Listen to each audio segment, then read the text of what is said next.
Bonjour René Abiri. Sita, Yaka. Bonjour René Abiri. Yaka. Sita. Oui. Nanya pesa au droit pe autorisation ya kofinga rabatu na internet. To nanya tinda ko na internet to finga batu. Mutu atinda ngate parce que ngapi na finga ate. Parce que yo osale mission au fingi na mwasi nanga. Est-ce que nga na finga o déjà? Mais non comprendre tes andigeke. Et les andigeke. Ça va. Vous ça une émission tout sur la pousse. Affinge-moi ce nom. La botikanga mama acho eriko tanga la botika kwanda chocho chobe acho wana muteke tishuto awe acho wana muteke ya mapata acho eredi wana muteke ça polémique et ça défendre donc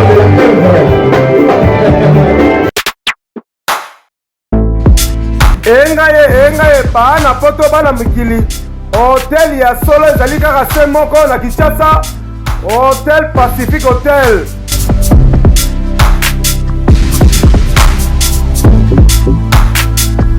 ezali na balabala ya kitoko Kabamba Wangata, précisément na avenue Luvungi numéro 146 na commune ya Kisasa.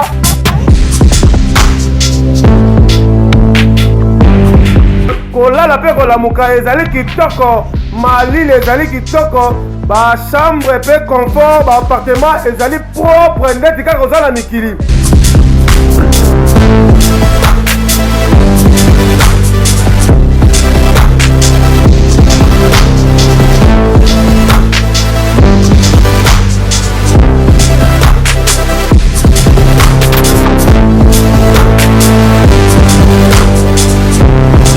Kuna kolia cuisine africaine de cuisine européenne.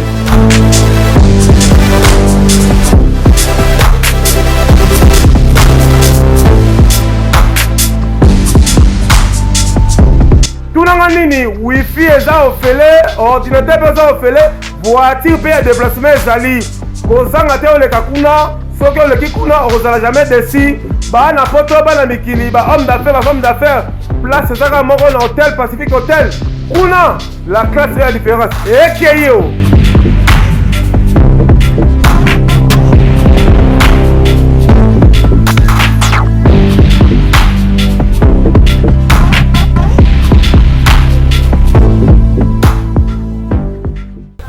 Bonjour chez vous, chers internautes, merci à vous. Vous êtes nombreux à nous regarder avec notre sponsor officiel Hotel Pacific, Hotel de Big Boss Tarsis Bukasa. L'homme social, l'homme du peuple, sans plus tarder, Papteo, Théodore Mukendi, Motema Christelle Ngoma la Barra, la Biso, na face na poto. Poto est un Ningana, Internet et Ningani, maniqué, humilié, comme un petit enfant. Il y a un autre René Abir, au Wazara, na Fimbo, a expliqué Biso, rôle maniqué au sein de Fimbo, et Zalaki Nin. Tout le monde dit sous Daniel Safou, arrêté, parce que, à Zogi Sokomu Tukabatu, Santa Fe, on a 10 jours pour le Macambo Italie, rentrée parlementaire, ouverture à député, à Kinder sur le tapage. Il fallait que la bateau là, moi, loco. Pour maintenant, on va se mettre tout comme tout le quand même. Tout le monde est commission de la justice, pour éviter Macambo et Kosuka, nous avons député pour défendre les populations. Nous avons des caraboyés. On a critiqué Zakari. Nous avons des caraboyés comme Bassimba sous le Daniel Safou, pour éviter la politique. Merci à Joe Calais, l'empereur des États-Unis qui nous suivent. On va ça pour vous, René Abiri, le général-major. Moi, la Mboka, Mbote. Ouais, Mbote pas tuer Refi, moi la moté qui est gentil, balobi monsieur avec pas tuer Refi sous un argumenté, au relécaté parce que Maramba Rolobe Zali belé pas tuer Refi, j'ai sali le big boss ya Willy Moucheni, le véritable code mondial à Zolanda Bisso et Paola Schengen qui le Londres monté ma Floris Saombo, na beau sanité héritier Watanabe Cosa Nostra, Totorina La Pulga, mon boss Kalatemi Ange Mi Démon, Lydia Kapajika, 10 000 familles de chantiers en Couronne de Konayo, moi Sinanga, il a parlé vraiment, donc mère ma fan tonanga, Misa tout vraiment na PC Bambo Tessika Zali na Belgique, maman Mimi Moujeka, Cornelia Douci Givenchy, pas de refus Nazalia wa. Tout solo la masolo yango ebi renabir je maîtrise aussi très bien la politique et puis presque l'actualité nous surtout les koleka na kati République démocratique du Congo. Je suis à votre disposition. Alors parlez-nous d'abord de Fimbu na Fimbu. Kop wane bandandenge ni ken piana yo posaki na kati ya gouvernement ngo boule bandakande. Boule ya Fimbu na Fimbu bandaki renabir na bandaki au travailler na Adoyoué. Na Congo Mokili avec Anel Kabafosset, ainsi de suite. Et au Sala Kenon, il y a eu une incompréhension entre moi avec Adoyoué, donc n'a pas membre et tout, il y a structure quoi. Et alors j'avais préféré de quitter. Et alors le col analagi na moment ya ko quitter Ken Pianazalagi moi na musala ya Frank Stemai. Frank Stemai ya banda ko futa Ken Piana $50 chaque fin du mois. Vous comprenez? Et que ça là que non, Frank Stemai a comme na ba arriéré, donc comme na incapacité à foot à Ken Piana, donc Ken Piana beti 12 mois na kati ya Afrique Info a foot à marathon ndenge tozomona petit wana mwasi wana Gloria Olangi azonyo kwama. Bozomone kaka bongo sala be mission mais azo souffrir na ndenge osaranate. Vous comprenez? Et alors, ndesko to ko fan na Ken Piana, to ala ke pas précis. Na Juvenal Kibala to sala ku te mission to bité bon to sala elo na biso moko oye kozala pona lisungi ya biso mibale to travailler avec transparence de la manière à ce que mbongo et réseau kota tozo mona chiffre ndenge zo kote puis tozo partager ngonyo surtout na katikati to tieba idée ba responsabilité na biso te parce que n'importe quoi je n'avais pas encore d'enfant. Nalaki na moi cité nalaki don engagement ta morote et au sala que notre bandi Fimbu na Fimbu avec Ken Piana.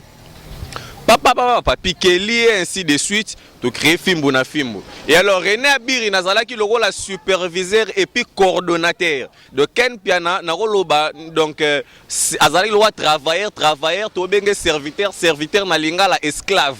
Aujourd'hui donc Ken Piana esclave ya René Abiri. Donc wana ya esclave na ndenge ba langue mususu. Donc travailleur toujours travailler na so coordonner na so coacher prévaner bo moni Ken Piana depuis banda émission na vie nemo bimbatika lo sa l'émission na français té. Ozo comprendre grâce à René Abiri Nazala qui on a coupé na cotiser moi français alobi moi mora français tam suma bonjour pour la moi difficulté. Ozo comprendre papa na kotala na obité ah logo la ngande ibenge na okumba masolo internet na tel na obité bon tous maniqué. Nebsi Ken Piana na ozwa manike na okote na kati ote no manike mwa kote zate soki mbongo ebimi ekosenga il faut kaka ba makambo ebele manike ngala bite manike okota c'est moi René Abiri qui a imposé manike na kati ya Fimbu na Fimbu Ken Piana boaki parce que ayebaki déjà que non manike leke dans la gaz aleke pe déjà na succès puis da ba makambo ebele parce que na moment wana manike ale na ba plaire na ye. Et alors maniqué, to solo la maniqué, na fixé maniqué na salaire il y a $200. Ken Piana lobité, to pe sera maniqué $100. Na bi bon c'est pas grave. Ah bando $60. Papa bon to bandi premier mois. Papa mbongo ebimi senti que to travail na transparence na Ken Piana. To travail moni ma ke mbongo ebimara je pense ba 400 vieux wana kuna mikili logo le mta bando récupérer le biso là, il faut benda 100 atindeli biso 300. 300 et to kabolongo makati kati ngana Ken Piana to mele no manike no la parce que zale no leveni il faut zono moi baptême il y a premier mois ndenge zala to kaboli ça 50 normal et comme deuxième mois Ken Piana ke ko ebisa monteur que noté au monde ndenge zawana René Abiri sokaye o la kisaye ba évolution ya ba estimation ndenge zoya kaka René Abiri atam su bando sala bien te babilo kango sozo la kisango batebele benda moi kindoki donc Ken Piana bimisa nga ndoki pas monteur pas Mike abimi c'est pas Mike Luzola dioma salanga que j'ai sali ozo comprendre mais or abosani ba souffrance bani tout ça bazo kanga awa Ken Piana nga kuna alaka te na la ko pezala ki René Abiri Mike na papi Kali na papi Kali na maniqué parce que Ken Piana asalamino coup d'état bengani bino Ken Piana siko asali siko ndenge bonjour René Abiri sita yaka bonjour René Abiri yaka sita oui nanya pesa au droit pe autorisation ya kofinga batu na internet to nanya tinda ko na internet to finga batu mutu atinda ngate parce que ngape na finga te parce que yo osali émission ofingi na mwasi nanga est-ce que nga na finga o déjà mais non comprendre te ça direct ça direct ça va pour ça une émission to so longa la plus afinga moi ça. Donc, pas tu RFI, tu continues ma sola, on vous comprend quand vous allez je sali, vini Zolanda biso, vini Kumbia, donc vini Kumbia Zolanda biso. Et alors, manique, tu mêles là, ce qu'un piano a sali effort, a diabolisé ce qu'on le vieux à partir de Mikili, Papi Kelly a changé le mot de passe à ma solo. Mbalamoko ba et comme on note chaîne kuna banini ezole babilo kuna ezokota lisusu te nzokande déjà ser na ye wana Mikili abulisa ki jour wana zo ki lar na ndenga kosakana te atindele lié ordinateur et au sala que non nga na moni ba makambo komika bongo akoti si sumanike diabo ba finelanga ba composer langa na manike. Et alors, ngamba la mort na ekolongwa. Et alors, batikali siko ye na manike loro la même morale. Azwambonga ko mo pesa be manika, azwambonga yo ko manata mo bekeno akomi pesa manike bambonga na ba difficulté. Ye siko ken pena pobo comprendre stratégie na bien ceux qui ndeti que non azo travailler na mutu. Ceux qui à comprendre que muto bo travailler na ye. Ayebi déjà niveau topé ndenge mbongo ko kotelela de na chaîne. Akoma déjà ko sala effort à casser. On reprend. Donc, Manike Sigo à comprendre déjà système de génaï. Manika comprendre que non ken pena azo exploiter, azo bénéficier naï. Manika fa po Manike amayele. Na kati na bango nyonso tunde bazalaka na tobosa na ngote. Manike elle est la seule et puis la plus intelligente. Aux Hollanda et puis Manike elle sait bien écrire, elle sait très bien parler. Aux Hollanda. Et alors ndeba ko composer les ken piana à côté sisko qui songi entre Fifi Siwa na Manike. Vous comprenez? Diviser pour bien régner. Diviser pour mieux régner. Si comme mutu si quoi salier grâce à mon anana fali poupa, c'est Manike. Par rapport à la relation, il y a Babia. Vous comprenez makambo ndenge kendeli. Tala degré ingratitude à la kisi Manike. Et puis azobo sana que non Manike azali na bana Manike déjà bakoli. Sur bako vivre ndenge. Quand on a vu Manike mais la drogue, Manike a mutanzala, tout le monde Manike a tout ça l'émission à l'accès banda kuna bango, ou soit un bon locataire, ou soit disait ça moi la colonel. Te Manike photo e bango bien, abotami na famille à pauvreté. Donc je suis pas pour Manike, na pas non lobele la marambuka kaya Manike te mais nous savons tous très bien que non Manike ken piana tinda afinga Willy Musheni. Ken piana tinda atinda Manike afinga Karine Mokonzi. Ken piana tinda Manike afinga nanga Ken piana kaka ye kaka tinda Manike afinga na héritier Watanabe. Vous comprendre? Ken piana tinda Manike afinga na héritier Watanabe. Mais lelo sikoyo e baluke lié. Yangwana ngana lobi Manike okofinga ken piana kobanda lelo tina suka mutako kangisa yo ngamoko na ye na bimisi yo. Ozo comprendre ngamoko na oyama na bimisi Manike mutako kangisa Manike ngamo na ke na bimisi Manike. Parce que tout le monde a ken piana saka émission lobi ke Richard Tindele batu baki samboka babeta ye pour la Fali aujourd'hui ken a lobi na émission que Fali a lobi ke azana besoin Manike te pour Manike mais la donc a pour ça pembente. Ça veut dire qu'il a commencé à la biko Fali. Bon, Ken Piana, c'était mendiant, vous comprenez que nous avons complexé, donc avons complexé, avons complexe d'infériorité. Manike, peu importe, soit les vie privée naïe, peu importe tout ce qu'elle peut faire, nous sommes tous sale, les vie privée naïe, tout ko étaler, tout ko exposer na quatre médias parce que azam moi na moi si. Oh Ken Piana zali ko sala, ezali en nde mutu ezali ko sala e bon. Donc ezali en nde mutu ezali ko sala e bon. Oh ya zali ko sala, donc ezali en donc je salue Nancy Kayembel, nous suit depuis quelque part. Voilà. Donc c'est ça. On a bien la pébition, tout le monde est Daniel Safou, on a député à 2 jours Karawa. Tout le monde a déjà ouverture parlementaire, et Salama qui n'y va parler du peuple, attendant qu'il va confirmer ma député officiellement. Notamment dans Santa Fe, mais tout le monde a les réseaux sociaux. Là, on a bien dit ça la émission. Il y a la loi qui pendant 10 jours et comme il peut récupérer Moutuka comme on a pomba ou insulter Batou ndenge pe asala ba émission la journaliste moko walba ko Jean-Marc Kabundu IDPS abokela bani ba tusoyi parce que finalement hier on doit critiquer pe Zakari parce que ndenge ya commis député comme ko sala ba acte ndenge wala parce que arno défendre la population ko kana ndenge ki kuluna. Bon, ndenge zawana faut koyeba non premièrement Daniel Safou il n'a jamais été député. Et c'est pour sa toute première fois, il a reparticipé et alors comportement, il y a politique au Bazalé qu'on menait étant il y a combat. Ce n'est pas le même comportement au Api Akoki Kozalanango au moment où il est en train de faire l'exercice. Il y a travail naé où ils comme étant mon lobby la population n'a qu'à parler du peuple. Et alors ce sont des comportements oyo tozo lingango te vraiment na makambu oyo. Ce sont des comportements oyo tozali ko lingango te vraiment na kati ba moment o na temps o surtout. Et alors alors merci beaucoup na bandeko so ba la biso na banka télévision.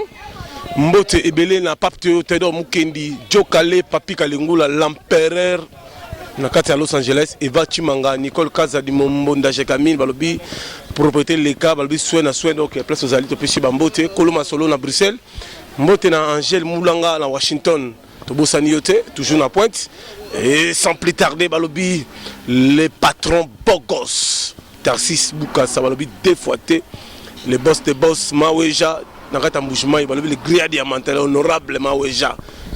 Balobi défoité futur gouverneur dans Mbujimayi to pesi pe bambote sans plus tarder tobi muta mbongo azamuninga na yote Jokali Papi Kalingula son excellence Kaska Sereka poison de Jobu ken pe na sambo awa vérité comme bobima ya lo stinga mani ka finga pa tu refi afinga hérité afinga biso mais le komelier omoninga suki amuti na ba lorachou yo ko wala mani ke mani ka oliauti te ba petu na ba lorachou baba la mombe bana ba bilakeli mabe. Donc pour nous conclure on a place où on a vu na biso Daniel Safou, donc il doit avoir la conscience et puis la maîtrise kozala na poste moko boina kati ya pays eli kolobate que no banda ko manipuler soit faire que nyon surtout oyo lingi quoi. Tu dois te maîtriser. S'il y a de dettes, vous signez quand même à ta décharge, tu es député, tu travailles déjà, bazo fout tombon et puis ozo rembourser pembonga bato oza na dette. Et alors l'orachou ndenga zawana petuana azamwana mono ala no fazer.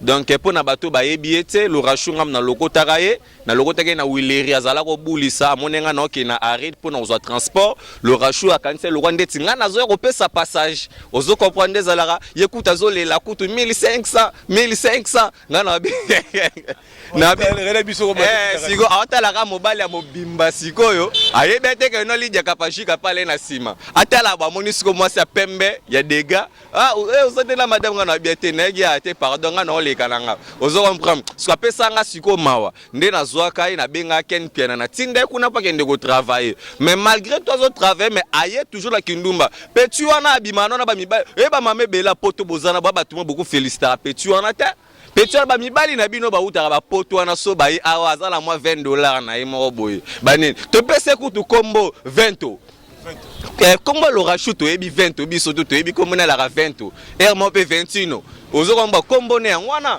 ozo komba baba petit moko be ba ye ba liba ba dasko ko bunda ba bitumba ba ko ka ba charge ote petit wana na kuta kuna motela ka mobali auti poto aye wa ba siri wana ba 3000 wana ezo fonctionner na kutaka mutu libanda zolela kaka nzambe oh petit ozolela nyokufeli mobali ote nini ba violer ote ba violer ngate ote no nalala ina mobile ya utaki poto eka na butu aka ya lelo toko mana tongo na bisi mobile ke na ke parler na ke s'échanger na ke parler pour na s'échanger boy na zonga boy na kuti mobile na basi mususu disco mobile on disco ba fille mo partout na kati et puis ba fille on be ba chroniquer speka na bimisa pe ba kombo na ba so abanzo lela na kota kuna na kati na solo na mwana mobile wala be mwana mobile wana ebisinga lobi mon cher biso bato utaka poto tozo kinto ya rande tam supo no sorola mo musopo ebika ndenge zalaka mais pas trop d'échafaudage mais na kota petu wana makembese petu wana lora na beti makembese na ebisa yo no sentir kaka ba foko Foko. Mais Sigo, viens, maintenant comprendre des TV. Expliquez-moi là nous. Et voilà ce que Madame Kapaji, parce que tellement Kalinga, là, moi trop français, trop allemand. Oh, Pétu, on a cassé des oh, Pétu, la tigala d'informations à côté Makambo. D'accord, comment le roi Moutouma Bela AVC, vous comprenez, Mouta AVC. Moutati, quand il y a des formations, c'est Ken Pianat. Telara, moi, na batunati, n'a pas formation, mais Ken Pianat, des grands travailleurs, moi, na, a bêta, moi, na, l'orachu, ba, bilo, quoi, qui bomang. Et c'est pas là, Kadogot.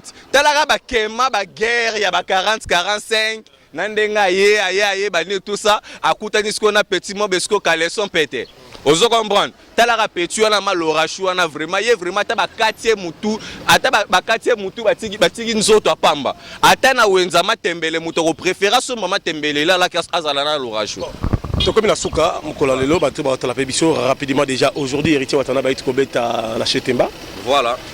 To mo na souba kara sikate héritier comme ka mutu ko foot la foot ça se mbandako. Bon, Pacho RFI, au moni héritier Watanabe, c'est le patron de l'orchestre, la team Watato Torina Tembela Cosa Nostra. Batutuya Mokili, Azali, le premier artiste et musicien qui a participé. Na histoire ya Congo, quand on parlera, na histoire ya Congo, par rapport ya changement pacifique au Salemi entre président sortant, na président Ouakoti Félix Tshisekedi. Nous avons vu héritier Watanabe, le premier artiste musicien qui a rendre visite na Félix Tshisekedi na hôtel Béatrice et Tikali Bongo ba image ezali mutumoro tazali pour nous contredire yango. Et alors pour vous dire quoi, héritier Watanabe c'est un artiste et musicien. Azala minutes on a studio Bakar na katala team Wata et amaramba lobele te biso tout na otanga même na bakombo kobandana ve quadra Koffi Olomide kokita tina setina bébé chanda bango tout bayebi héritier Watanabe musicien na katsa wenge musique maison mère atambola na bakara danger koleka na Weranson. Vous comprenez ba tout bayebi yango héritier Watanabe marambukuta bakara marambo lobela te surtout bito na marambo ba parler bo ba bien toi na tango lobele lango te parce que tebi ba musu ba lakisa biso to somba ba mapango na ba cité du fleuve. Vous comprenez so kande ba le ba locataire ba bengana bango na ba cité du fleuve. Nanya la na cité du fleuve artiste monta la na cité du fleuve. Bamboto mando ba tala biso. Voilà, na repesa bambo théâtre na batutu bon avant na pesa bambo te na rolinga premièrement na informé na batu lobby tozala ki wana na village Temba donc na ba maître Tete Kabwa Kabwe tozala ki wana na ba venanga Tetendai Maboko Bank Dani Bokombe Tsunami Marlène Kasanga tozala ki wana tellement batebele population le cas qui vraiment a craqué donc billet tozo matisa kaka mais batu bazo sombara billet parce que héritier Watanabe azali le premier musicien au beta concert na kati ya Congo na exercice ya Félix Tshisekedi a beti concert na nukuna na sentir na limité degré à population kobanda 11e miri batu ba télémeeting échangeur oso comprendre donc tala degré maramba bongo et puis lobby ezala ki nde vraiment mort d'homme au pesimbwa boy héritier Watanabe tangwa mataki na podium donc on sentir que ba fille ole ba yo kanzembu mais bazo bimisa balar mais bazo lela donc comment na ka héritier ndenga zobina donc c'est comme si Michael quoi donc na ndenge moko osarambote bambote ya trop na repesa na ye moko ya Willy Musheni code mondial Cornelia Dusi G20 wana mabatu basunganga ya Myriam Mokonzi Azolanda biso Mama Chantal Mampuya sans difficulté financière à faire rambanga de Jezongaki na repesa bambote ya trop kobanda na ye moko l'artiste Koffi Olomide le quadra Ramana Gwada papa chéri le bin Adam Motopamba na repesa bambote na ba artiste oyo bazalaki ba candidat bazale ba candidaté non pesa bango ambote parce que ba artiste pe na ba couple malheureux ali ozo ba candidat ya couple malheureux candidat malheureux na moi siné nanya candidat malheureux Weranson azwate mais azwate qu'est-ce que Weranson azwate moi ce n'est pas azwate moi ce n'est pas azwate bango nyoso mibale ba candidat malheureux. Ok, donc comme la souka. Alors, merci à l'homme plus que fort, le seul, le président, le chef de l'État, Félix Tshisekedi. C'est le président continent beaucoup de santé. Moutou en Zambie. Pas tu faire pression mbote. Merci na sidi na caméra. Mbote belé. Balobi na Willy Musheni Koda Mboka, chef d'entendement social, Alema Kanaki, Ngambe de l'Autriche. Yoyebi, moi, on a toujours temps pour partager l'émission. Tout le monde bien, tout le monde les réseaux les plus demandés. Timo va le plus demandé, tout le monde bien, Bambo Tebele. Bambo Tebele dans le salon José Mampouya à Londres, on a Venanga Kwame à London, na Pessio Bambote, Gisèle Tibois, Yasmine Mianda, la grande dame à London. Pour partager l'émission, nous sommes là pour vous servir. Et bonne chance à ma candidate au gouverneur Claude Malouma. Et bonne chance à Magloire Kabemba, Binoto Boyibi. A très bientôt, si de la caméra. On se retrouve tout de suite après. A très bientôt.